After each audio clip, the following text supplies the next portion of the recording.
مانگی ئایاری ساڵی ڕابردوو سەرۆکایەتیەکانی هەرێمی کوردستان و پەرلەمانی کوردستان سەرقاڵی ڕاوێژ و گفتوگۆکردن بوون لەگەڵ لایەنە سیاسیەکان بە ئامانجی دەستپێکردنەوەی پرۆسەی نووسینەوەی ڕەشنووسی دەستوری هەرێمی کوردستان.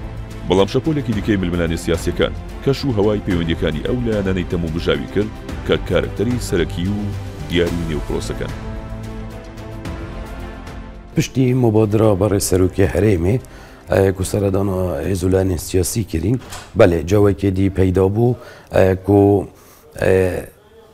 هەمی ئەحزاب هەمی هێزولانی سیاسی ئیرادەیەکە جددیتر بێنە پێش بۆ نویسین و پەسەندکردنە دەستوری بەس هێشتاژی ئەم نابینن واقع عملیدا و ئێرادە سیاسی لوی ئاستی بێت و ماوەیەکی کێمدا دەست پێ بێتەکردن. ئەوەندە سیراعەکان لەسەر هەڵبژاردنەوە لەسەر تعدیلی قانونی ئینتیخاباتەوە لەسەر ئەبدەیتکردنەوەی کۆمسیۆنە بە میکانزمێک کە هەر لایەنێک بە ڕاشکاوانە بیڵین بە ئاراستی خۆی یا بە ڕوئیای خۆی ئەوێت ئەوەندە چۆڵی مناقەشە و گەرم و گوڕی لە نێو ئەم بابەتە هەیە ئەوەندە گەرم و گوڕی بۆ نووسینەوەی دەستور نییە واتە دەستور بە شتێکی کەم لە نێو کۆبوونەوەکان باسەکرا. حکوومەتی عراقی بە 3 مانگ هەموو دەستوری نووسیوەتەوە لەو چێشمە سیاسی و مەزهبی و ململانی خوێنانی کە لە سەرەتای پرۆسی ئازادی عراقەوە هەبوو. ئێمە سواس بخوا لە کوردستانە تەنها کێشەی سیاسیمان هەیە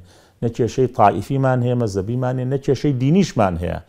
ئەبوایە ینی زووتر ئەم بابەتە بەڕاستی چارەسەر بکرایە بەڵام بەداخەو گەشتووە بە ئەمڕۆ. مەسەلەکە تەنیا پارتیویکێتی نییە کۆی حزبە سیاسیەکان بەڵام هەریەکە بە ڕێژەی خۆی بە نسبەتی خۆی بەڵام بە دەرەجەی یەکەم پارتیویکێتی مەسئولن لەوەی کە پێکەوە پێک بێن لەسەر ئەوەی پرۆژەی دەستور جارێکی تر بچێتەوە پەرلەمان لە پەرلەمان کاری لەسەر بکرێت چونکە بابەتی دەستور بابەتێکە لە پەرلەمانەوە ئەبێ ئامادە بکرێت و دواتر قانونی بۆ دەرچێ بخرێتە ڕاپرسیەوە لەو ڕۆوە پێم وایە لایەنەکانی تر نابێ زۆر ئۆباڵیان بخرێتە ئەستۆ.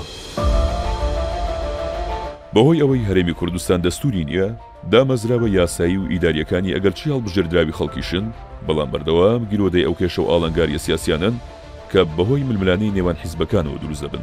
لە خولی چوارمی پەرلەماندا لیژنەیەکی 21 کەسی بۆ نووسینەوەی ڕەشنووسی دەستور پێکات و 74 مادەی ئەم ڕەشنووسیان ئامادە کرد. بەڵام دوجار بەهۆی ناکۆچەکان لەبارەی 3 خاڵەوە کە ئەوانیش سیستەمی فەرمانڕەوایی دەسەڵاتەکانی سەرۆکی هەرێم ئازادیەکان بوون کاری لیژنەکە بە بنبەست گەیشت.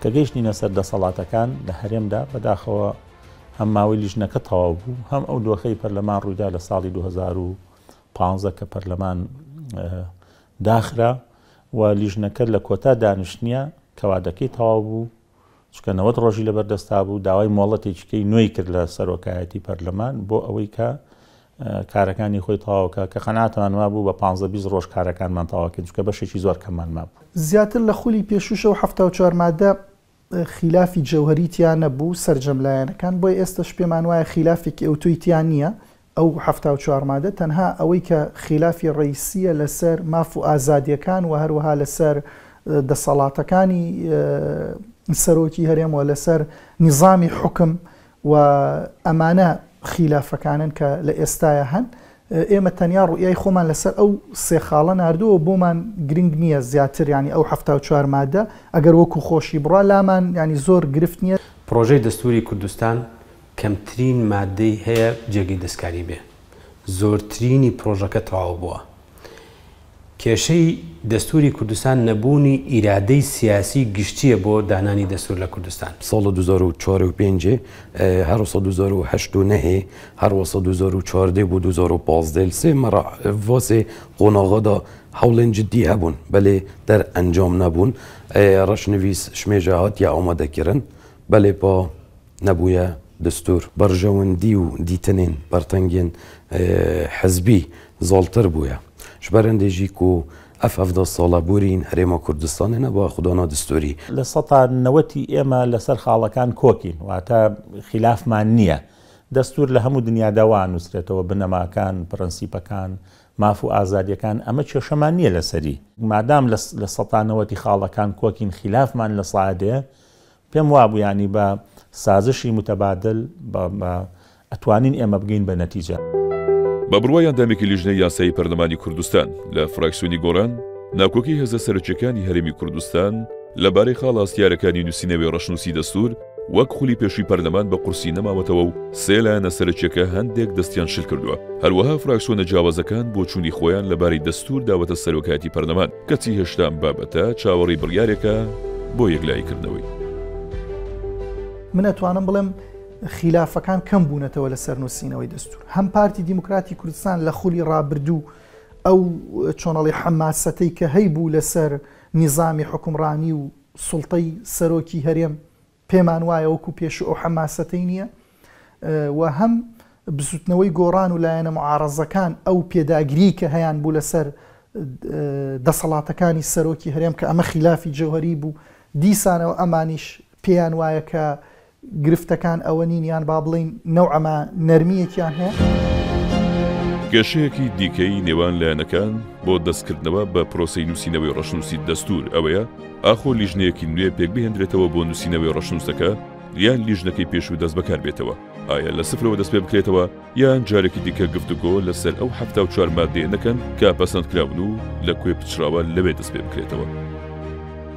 مەچێ ژمۆرژینینە و لەزمە دەستوری هەرێمێ 100 هەندە مادە بێت دامبێژن 75 حوزرن چەندی دیماینە احتیمالە هەی گۆڕانکاری بسەردا بێت احتیمالە هەی ئەت مفاوزاتەدا و حتا تێتە پەرلەمانی و ئەو لژنا تێتە جارەکۆدی تەفعیل بت بوو نوویستینە دەستوری احتیمالە هەی ئەب 110 مادە دوماهی نوویستینە ڕەشنووسی بینن احتیمالە هەیژی ببتە 105 مادە لیژنەکە دروست بکرێتەوە و بە بۆ چوونی من ئەبێ قانونی ئامادەکردنی دەستور هەموار بکرێتەوە و پرۆژە ئەساسیەکە بکرێتە بنەما و لە پێش ئەوەشەوە غورفەی عملیاتی سیاسی دروست بکرێت بۆ پێکهاتن لەسەر خاڵە ناکۆکەکان. ئەو کاتە لە پەرلەمان پەسەند بکرێ و ڕۆژێک دیاری بکرێت بۆ ڕاپرسی. نەوەی گۆڕان ئێمە ڕەمان وا بوو کە کار لەسەر ئەو 74 مادەی کە تێپەڕیوە چۆنەڵی بە هەمان میکانیزم بڕات و هەوڵ بدەین نقطە خلافەکان ئیشی لەسەرکەی ڕەیەکەیە کە ئەبێ هەمواری ئەو یاسایە بکاتەوانێ و پێکهاتەی لیژنەکە بگۆڕێ. ڕەیەکی تریش هەیە کە لیژنەکە مادام زۆرینەی زۆری کارەکانی تێپەڕاندەوە وەکو عەرزمکردن تەنها یەک دەواازەمان وایە دەواازەی چوارەم کە بریتە لە دەسەڵاتەکان لەگەڵ ئەحکامی ختامی یعنی ئەو پەڕی 20 مادە بۆ 30 مادە ماوە کە پێم وایە لە ڕاستیە ئەگەر ڕۆیای هاوبەش و تەڕوانینی هاوبەشە بێ ئەو لیژنێش دەست بەکار بێتەوە هیچ لە مەسەلەکە ناگۆڕێت چونکە لیژنەکە بڕیارەکانی بە تەوافق و سازانە. ئەندامی توێ لیژنێت ئەوە لیفیاسا 2015 پێ بڕیارە پەرلەمانی ئەف لیژنەیە هەمی ئەندامی توێت حاضر نینن ڕەحمەت بێت ئێک دو ئەندام شوان ئەمرێ خودی گرینە چوینە بەر دلۆڤانیا خودێ ئێک دوو ئەندامی دیە توێ لیژنێش دەرڤێ وڵاتینە ji ber hindê bes kûyî giştî ev ne arîşet serekîne. وا دەرناکەوێت لە ماوەی ئەو 3 ساڵی ڕابردوو گۆڕانکاریە سیاسیەکانی هەرێمی کوردستان بای ئەوەندە کاریگەریان لەسەر هێزە سیاسیەکان هەبوو بێت کە خاڵە ناکۆکەکانیان کەمتر بکەنەوە. ئەمە لە یەکگرتووی ئیسلامی کوردستان لەسەر ئەو 5 خاڵە جەختەکەینەوە پێگەی ئیسلام ئەبێ پێگەیەکی شیاو بێ بە ئاینی ئەم میلەتە. دووەم سیستم ئەبێ پەرلەمانی بێ. سێم سنووری کوردستان بەڕۆنی دیاری بکرێ. چوارەمینیان لا مەرکەزێتی ئیداری هەبێ بۆ پارێزگاکان. پێنجەمینیان دەسەڵاتی دادوەری بە مانای کەلیمە دەسەڵاتێکی سربەخۆ بێ و خاوەن ڕۆڵێکی شیاو بێت. ئەمانەوێ هاوشێوەی عێراق نیزامەکە سرف پەرلەمانی بێ و سەرۆکی هەرێم لە نێو پەرلەمان هەڵبژێرێ و دەسەڵاتەکانی دەسڵاتێکی زیاتر تەشریفاتی بێ و دەسڵاتەکان زیاتر لەلایەن سوڵتەی تەنفیزی بێ و لەژێر ڕقابەی پەرلەمانە و ئەگەر بەشێک لە دەسڵاتەکانیشی دواتر بە دانووسان هەبێت سەرۆکی هەرێم ئەو دەسڵاتانەی دەسڵاتێک بن کە خازە بێ بۆ ڕقابەی پەرلەمان.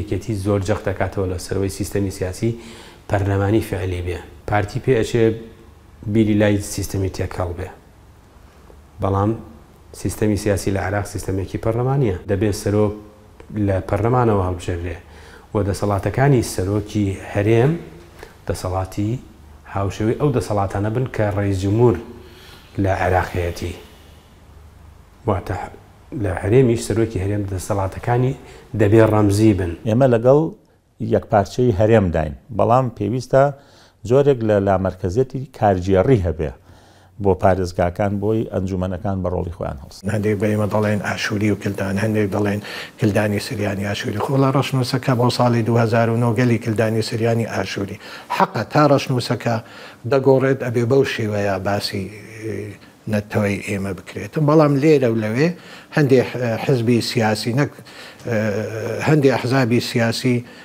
گەلی خۆمان هی ئێمە و هەندێکی بەداخەوە هی کوردی و کوردستانیش هەڵ دەدەم بۆ ئەوەی پشگیری لەو مەسلەی بکرێت کە ئێوە دوو نەتەوەی جیاوازن لە یەک. ئێمە لە ڕووی نەتەوەی، لە ڕووی ئاینی، لە ڕووی زمانەوە، لە ڕووی مێژوو، لە ڕووی جوگرافیا هەمومان هیچ جیاوازێکمان نیە. کێشەی گەورە لەسەر مەسلەی پرسی دەستوری هەرێمی کوردستان چیە؟ تۆ سنوور دیاری ئەەکەی، سنوور ئەڵەی کەرکووک و خانەقین و مەندەلی و شێخان و شنگالوانە، بەڵام دەوڵەتی عێراقیەوەی قبول نییە. ئەڵێ ئەوەیە تاوەکو مادەی 140 دەستوری هەمیشەیی جێبەجێکێ. ئێستا لایەنە سیاسیەکانی عێراق ڕازی نین بە جێبەجێکردنی مادەی 140 و کۆمەڵێک پرسی تر کە پێوەستە بە ناسنامەی نیشتیمانی و نەتەوەی و ئەوەی ئێمەوە پێ ئەچێ و کاتە لایەنە شۆڤێنەکانی بەغدا بێنە سەواتە ئەوەی دوێنێ و پێرێ پێمانەکرا ئەمڕۆ پێمان ناکرێت لە ئیقرارکردنی دەستور. ڕۆژی 19 2021 نێچیروان بارزانی سەرۆکی هەرێمی کوردستان لە کۆنفرانسی یەکڕێزی و دەستور جەختی لەسەر نووسینەوەی دەستورێکی مەدەنی کردەوە. ئەوەی بەلای نێچیروان بارزانیەوە گرنگ بوو بۆ دەستور بایەخی تایبەتی پێبدات مافوو داخوازی سەرجەم پێکاتە و نەتەوەکانی کوردستان بوو. دەستورمان بۆ ئەوەیە کە لەم وڵاتەدا یاسا سەروەر بێ. دەستورمان بۆ ئەوەیە کە هەموو پێکهاتەکانی کوردستان بە هەر هەمویانەوە هەست بە ئارامی بکەن لەم وڵاتەدا، هەست بە ئایندەیەکی باشتر بۆ خۆیان و بۆ نەوەکانیان بکەن. ئێمە هەدەفمان لەوەیە. هەدەفی نووسینەوەی دەستور ئەوەیە دەستور مەسەلەی هاوڵاتی بوون بپارێزێ کە مهمترین هەدەفە بەنسبەت نووسینەوەی دەستور. ئێمە جیاوازی زۆرمان هەیە لە وڵاتەدا، لە عێراق بە شێوەیەکی گشتی هەیە، لە کوردستانیش ئێمە هەمانە. ئەسڵان ئێمە هەر بەم پێکهاتانەی کە لە کوردستان دەژین ئێمە پێیان ناڵێن ئەقەلیە، ئێمە پێیان ناڵێن کەمینە، چونکە جوانی کوردستان لەو موزایکەیە کە لەو پێکەوە ژیانەیە کە هەمومان پێکەوە لەم وڵاتەدا دەژین. ئێمە دەستورێکمان دەوێ دەستورێکی مەدەنی بێ، دیموکراتی بێ، پابەند بێ بە پاراستنی ژیان و کەرامەت و داهاتووی هەر تاچێکی هەرێمی کوردستان هەمویان. یاسای ئەسلەمەت القاسرین ئێمە ڕاستی بێ هەردوێنێ و پێرکێشەیەک هەبووە لە هەرێمی کوردستان لەبەرەوەی کە خێزانێک ژن و مێردێک لێک جیا بۆتەوە، مێردەکەی بۆەوەی مناڵەکە لە ئافرەتەکە وەربگێت شووە بووەتە موسڵمان، ئاینی خۆی گۆڕیوە. ئیتر ئەمە چەند ساڵە، ئەمە زیاتر لە ساڵێکە دادگا و چەندەها بڕیاری دەرکردووە، بەڵام لەم ماوەی چەند ڕۆژی ڕابردوو بەداخەوە دادگا بڕیاری داوەکەم خۆی مناڵەکە 12 ساڵانە دە بۆ 12 ساڵانە ناکرێت لە هەموو یاساکانی هەموو دنیادا ئەبێ ئەوەی قاسر بێ بێت تا 18 ساڵ خۆی بڕیار بدا خۆی ئاینەکەیچی بێ، بەڵام بەداخەوە لەبەرەوەی باوکی بۆتە ئەوە ئەو لێت دیراوەتە ئەوەی باوکی کە مسلمانە و باوکیشی چەندەها راپۆرتی پزیشکی هەن کە ناتوانانی حەزانەی ئەم کوڕە وەربگرێ، بەڵام زوڵم لە ئافرەتە کراوە و زوڵم لەو دینەش کراوە. لەسەر ئەم پرسە زۆر بە جددی ڕادەوەستین و دەمانەوێ دەستورێک بێ بۆ هەرێمی کوردستان کە جێی دڵنیایی و جێی ئومێدی هەموو پێکهاتەکانی هەرێمی کوردستان بێ. خولی دووەمی پەرلەمان لە ساڵی 2007 ڕەشنووسێکی دەستوری ئامادەکرد بەهۆی ئەو ڕەخنە و تێبینیانی ڕوبەڕوویکرانەوە ڕەشنووسەکە جارێکی دیکە نووسرایەوە و ساڵی 2009 پەرلەمانی کوردستان پەسەندی کرد. بەڵام دیسان بە هۆکاری سیاسی نەخرایە بەردەم گشتبرسی. بەپێی زانیاریەکانی ڕوودا و جگە لە مادە ناکۆکی لەسەرەکان سنووری هەرێمی کوردستانیش یەکەکە لەو مادانەی چاوەڕوان دەکرێت پەیوەندیەکانی نێوان هەرێمی کوردستان و بەغدا گرش بکات. لە 2007 ئێمە کۆتاییمان بە نووسینەوەی پرۆژەی دەستورینە، دوای ئەوە بڵاومان کردەوە، خەڵک خوێندیەوە سەرنج و تێبینی خەڵکمان وەرگرت زۆر سەرنج و تێبیری هات زۆر ئەوە هات ڕخنەی زۆرش گیرا لەسەر ئەوەکان ڕەشموسەکەمان جارێکی دیکە خستەوە بەر دەستی لێژنەکە خەریکی بوو تا ساڵی 2009 ساڵی 2009 لە نهایەتی خولی ئێمەدا بوو توانیمان پرۆژەکە ئامادە بکەین و پرۆژەکەمان لە پەرلەمانی کوردستان خوێندەوە و بە زۆرینەی دەنجی پەرلەمانتاران پرۆژەکە پەسەند کرا تا ئێستا وەکو خۆماتەوە بەڵام پرۆژەکە لە ڕووی یاساییەوە ئێستاش قائیمە لەبەر ئەوەی پرۆژەکە ئیلغانە بووتەوە تا پرۆژەیەکی دیکە لە پەرلەمان پەسەند نەکریتن ئەو پرۆژەیە هەر لە خۆی دەبینێتەوە گرفتی هەڵبژاردنیشمان هەیە بۆ خولی شەشەم یاسای هەڵبژاردن و کاراکردنەوەی کۆمیسیۆن هەموو ئەمانە گرفتن بۆیە پێم وایە نابێ بابەتێکی وەکو دەستور بخرێتە ناو سەفقە و مزایداتەوە بەڕای من ئەبێ لە کەشێکی ئارامە بنووسرێتەوانێ زۆر درەنگە هەڵەمان کردووە کە ئێمە 30 ساڵ حکومڕانیەکەین بەبێ دەستور بەداخەوەم هەلە زێڕینە لە ڕابردووە لە دەستراوە بۆیە پێم وانە بەم هەژمانگە فریای نووسینەوەی دەستورکەوین من ترسم لەوەیە جارێکی تر هەمومان دیارە ئەگەر تەنها قسە بێ بەڕاستی بۆ خولی شەشەمیش هەر تەنها قسە دەکەین و هیچیش ناکەین ئەگەر کۆمیسیۆن دوی وەزعی نوکەدا بێت ئەم یەت فەراغێکا قانونیدا ئەدوێ فەراغا قانونیدا و نەمانە شەرعیەتە کۆمیسیۆنێ ئایا لێچاوە دستورێتە پەسەندکردن چونکی دستورش بلی کو ئەگەر یاسای پەرلەمانی بوو بێتە دەرێخستن ژبلی و بێتە تەبعکردن پشتی ئینگێک و سەرۆکی هەرێمی و سەرۆکاتیا پەرلەمانی ڕۆژێکی تهدیدکەم بۆ ڕاپرسیە لەو کاتەیە توانی داوا لە خەڵکی لە کۆمیسیۆنی عێراق کە دەستورەکە دەستوری عێراقیدا حەقی داویتێتی ئامادەکردنی ڕەشنووسی دەستوری هەرێمی کوردستان بەڵێنێک بوو لە سەرەتای دەست بەکاربوونی ئەم خولەی پەرلەمانەوە دووپاتکرایەوە دەمەنی خولی پێنجەم کەمتر لە ساڵێکی ماوە و هەموو فراکسیۆنەکانیش پێیان وایە ئەم پرۆسە مشت و مڕ هەڵگرە بۆ خولی شەشەم بەجێ دەمێنێت.